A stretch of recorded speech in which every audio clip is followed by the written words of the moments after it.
Hello guys, welcome back to a new video. In this tutorial, I'm going to show you how to unarchive a history on Instagram. First of all, you have to go here in your profile and then click on settings. Okay, and after that, in settings, click or click on archive, and then look for a history you want uh, to archive. In this case, well, to an archive.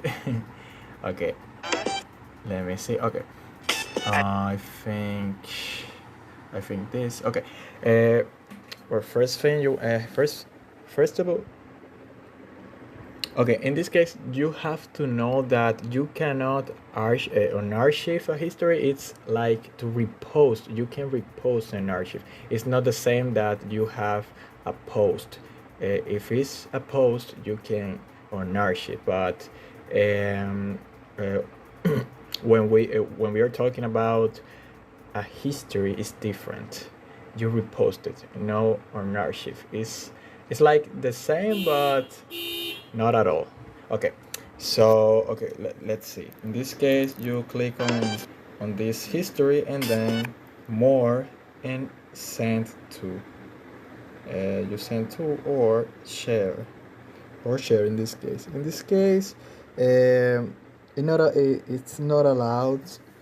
It's not allows me to share in my Instagram, but we can send it to another people.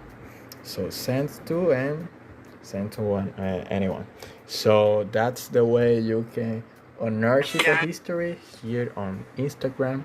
And I hope this you like this video. If you okay, hope you like this video. Please leave me your like and subscribe also. And if you have any concerns or doubts, you can put them here below in the comments. And thank you for watching this video, guys, and see you next one.